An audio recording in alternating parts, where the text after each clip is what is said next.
the ultimate prize in portrait photography, the National Portrait Gallery Portrait Competition, currently known as the Taylor Wessing. We decided to do a video about how I did it. I mean, there's no magic formula. It's quite arbitrary. Competitions are arbitrary. They're very subjective. So anyone who's entering it, don't beat yourself up because there's a fair degree of luck involved. Definitely. And I was wondering how much it helps, if it helps, having the Prime Minister as the picture or a celebrity. Well, it is something that I get accused of when I've got in the Taylor Wessing, but half the entrants that have been successful for me are not celebrities. So although we've prepared But it definitely helps, would you admit? Oh, I don't think it does any. No, actually, we talked about this, and I think it's quite interesting. 20 years ago, when it was called the John Cabal or the Schweppes or whatever it was called then, it definitely helped. If you had a picture of somebody that was current in the zeitgeist, sort of making waves, you know, I remember there's a picture by Charlie Clift of Nigel Farage when he sort of was, very much Another controversial figure. in the conversation. And, I wasn't surprised it got in. It was a good picture, but it sort of helped because the competition is a way of surveying the cultural landscape, good and bad. I'll leave that for our viewers to decide. Keir Starmer's not my first prime minister in the Taylor Wessing. Tony Blair got in 2003. It was obvious that it stood a chance because it was an unusual picture of somebody who was, it was in the, just before we were going to war with Iraq. He was probably it is the most successful Labour prime minister. And so you can watch that video. Yeah, here. put it up. Oh, no, you only can do that at the end of the video. I can't throw it in. Fair enough. In the description, there'll be a link. But as I said, more of the pictures I've got in are people that are not famous.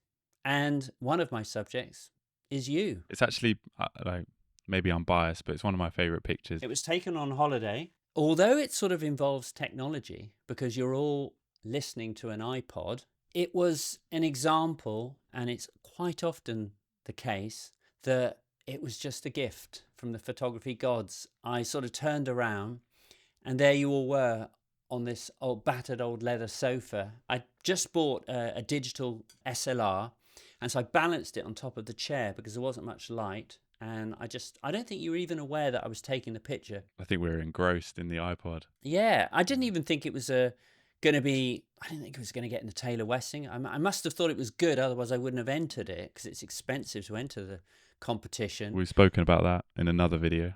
I was delighted when it got in. And as I say, it's always nice when somebody not famous gets in. And the same thing happened with my mystery woman. We've done a video about it. When I was doing a shoot for Fast Company magazine. I think it was Fast Company, yes it was. And it was about this new company called Pret-a-Manger. And I was photographing a Pret-a-Manger, one of the first, in Green Park, in sort of Mayfair area. And I turned around and I saw this old woman. So check out that video because I really like that video because she was a mystery woman. I never told her I took her picture. Sort of ethically questionable. And it got into the Taylor Wessing. And now the National Portrait Gallery.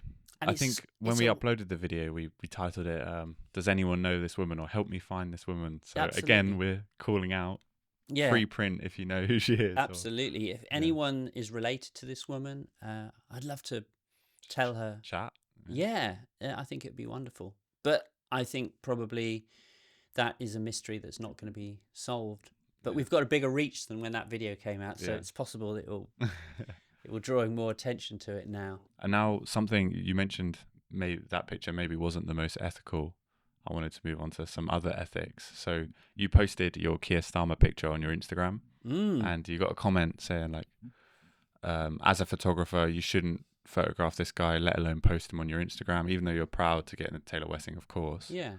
And then another person replied to the comment saying, we had beef in the comments. Yeah, they were beefing in your Instagram comments, saying, as a photographer, it's your duty to record history. And if you didn't take that picture, then it's a form of censorship. I don't know. What do you think, Dad? I think it's, I think my job is to sort of leave aside my own personal politics. As I've always said to you, I'm documenting the cultural landscape.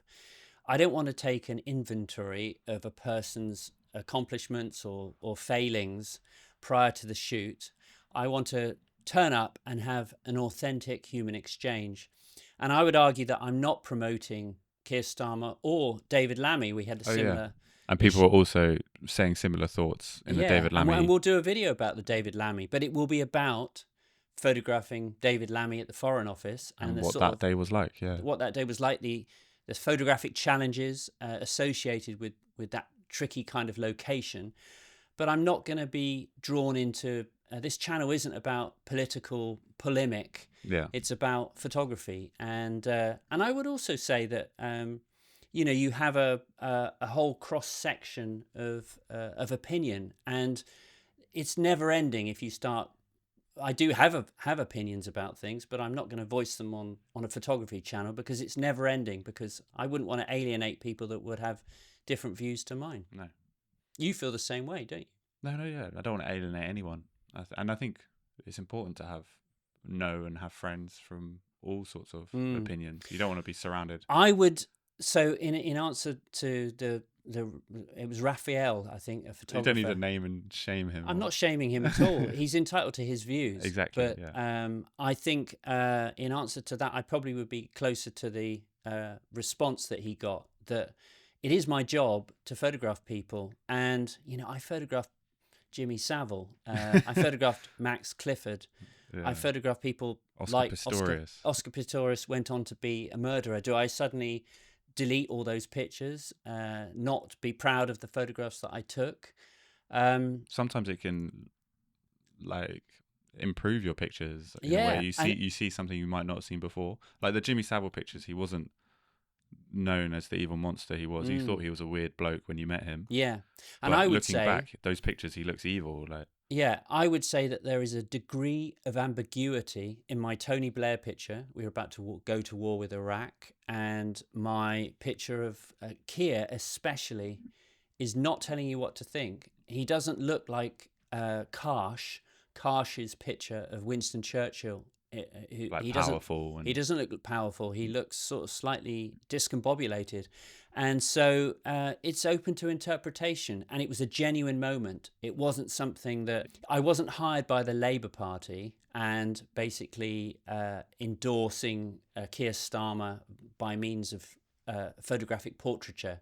I was there, I was hired by The Guardian, and I was a fly on the wall. I was sort of... snatching moments, trying to conjure up some magic from the circumstances I found myself in. Yeah, paid to capture what's there. Yeah, but I'd also like to hear other people's opinions in the comments. Absolutely. Yeah, and we'll be reading them. So this is a forum we look at all our comments, and some provide us with a fair degree of merriment. 100%. Cool. Anything else? Well, congratulations. Well, thanks. It's really nice to feel that there's life in the old dog yet. I really think it's important not to put your validation in the hands of others, and namely competitions and things like that.